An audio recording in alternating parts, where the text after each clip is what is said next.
Retirement is more than just a financial milestone. It's a huge psychological shift that many financial plans fail to address. After years of living beneath your means, saving diligently, and investing in various retirement accounts, many retirees face an unexpected challenge. They struggle to spend the wealth they've worked so hard to accumulate. Trust me, I see it all the time. Today, we're going to discuss the savings dilemma, why retirees hoard their wealth, and give you a few solutions on how to give yourself more freedom to spend. The challenge isn't about building a secure financial future anymore. You've already done that. Now it's about navigating the emotional and mental barriers that come with using your wealth to live a rewarding retirement, while at the same time still reducing the risk of outliving your assets.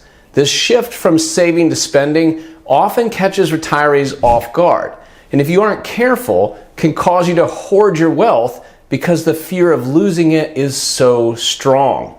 This fear is especially prominent for families that don't scenario plan for retirement and are just managing their wealth with gut instinct. Often the budgeting, savings, and investing skills that served you so well leading up to retirement can actually turn into a roadblock once you reach retirement. It's really easy to watch the news, read the internet, or talk with friends and family and find a ton of reasons why the bottom is about to fall out and all your wealth will vanish.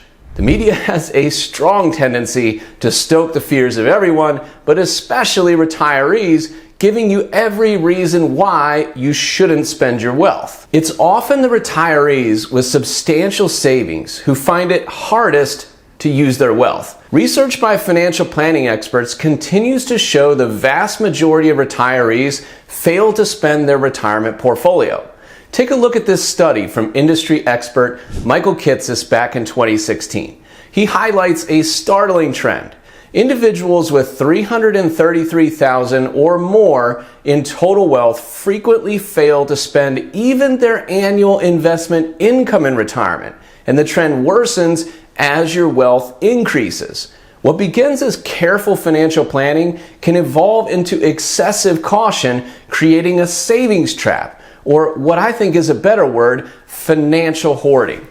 He found 2/3 of retirees who implemented the 4% withdrawal rule in retirement end a 30-year retirement with more than double their starting amount. Mr. Kitces also found that even in cases where retirees are spending down their wealth, it often doesn't happen until they reach their late 80s. And finally, according to the study, you are more likely to end retirement with more than 5 times your starting amount than you are to even dip into your initial retirement portfolio. Caution, while starting out as a good intention, can turn into financial paralysis, preventing retirees from fully enjoying the wealth they spent decades building. Instead of spending the savings that you spent decades accumulating and rewarding yourself for your hard work, many retirees fall into a mindset where spending feels unsafe, even when it's entirely manageable. The 4% withdrawal rate was created as an ultra-conservative withdrawal rate that included Great Depression-era outcomes. It was created from the question, what is a portfolio withdrawal rate where you never run out of money in any possible scenario? Turns out, with average market returns, that safe withdrawal rate would be over 6%. The 4% rule is built for environments that have horrible returns in the first part of retirement. So the lesson here is maybe to start with a 4 to 5% withdrawal rate. And if you even get remotely close to average returns in the first 2 to 3 years of retirement, you can adjust your withdrawal rate much higher and still have an incredibly high success rate. Now, unsurprisingly, fear is at the heart of this reluctance to spend. Many retirees view tapping into their savings not as fulfilling the purpose of their financial planning, but as taking a financial loss. You see it on your statement when you withdraw money and the value potentially goes down. This mindset is cultivated by the influences all around us: family, friends, the media, financial institutions, and some financial advisors. Many financial institutions typically emphasize conservative withdrawal rates like promoting the 4% rule, prioritizing frugality, or delaying Social Security as long as possible. On the surface, this makes sense. When you do these things, you significantly reduce the chance of financial ruin. But these extremely conservative strategies can reinforce anxiety and reduce confidence rather than empower retirees. Instead of feeling secure, many retirees often feel trapped by the fear of running out of money and what could go wrong, even when they're in a strong financial position. Speaking from almost 25 years of experience, convincing retirees to spend is one of the hardest parts of my practice. It's a lot more than numbers. It's about changing a mindset that's been decades in the making. The data from the study paints a compelling picture. Let's assume a $1 million balanced portfolio over a 30-year retirement. That portfolio generates 8% annually with an assumed inflation rate of 3%. The portfolio would last the entire 30 years if you began with a first-year distribution of 6.1% or $61,000 and increase the withdrawal each year by that 3% rate of inflation. This chart shows that for the first 10 years of retirement, you are spending down less than the portfolio growth, and you wouldn't dip into any principal until the 17th year.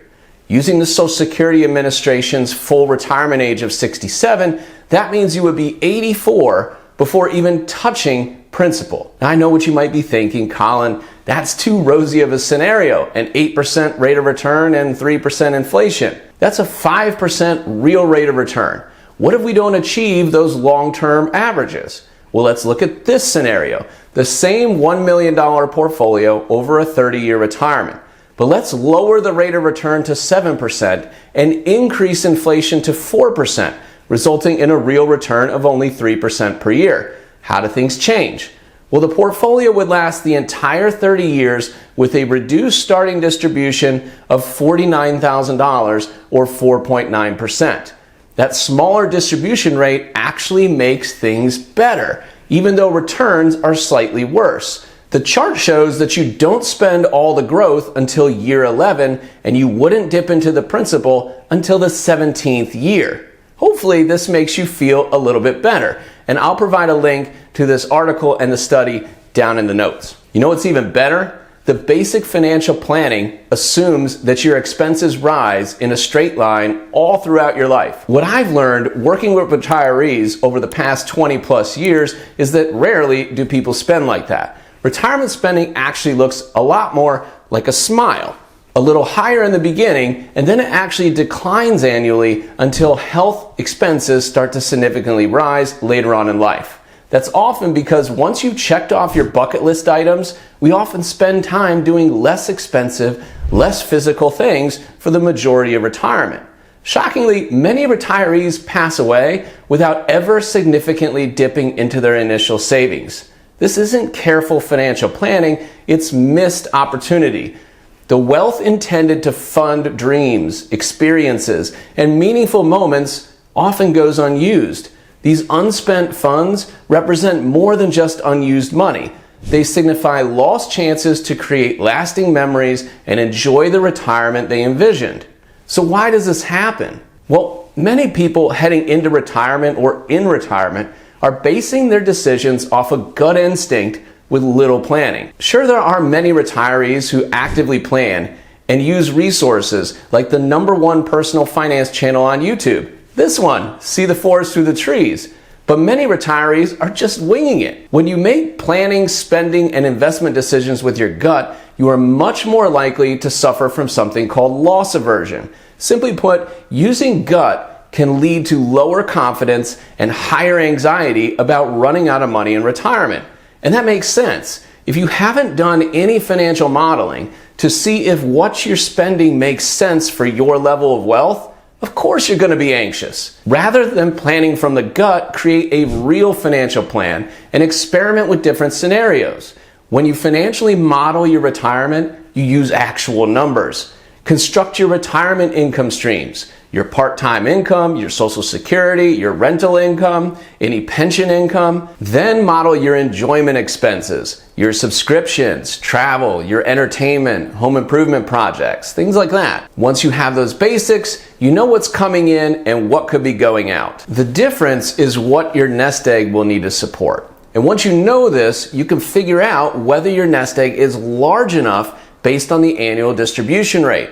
And finally, you can start stressing your nest egg. What if you lived longer than you think? What if inflation is higher than we expect? What if your Social Security payments are cut? What if your returns are lower than average? Advisors like myself have very powerful financial modeling software that can run these projections in seconds.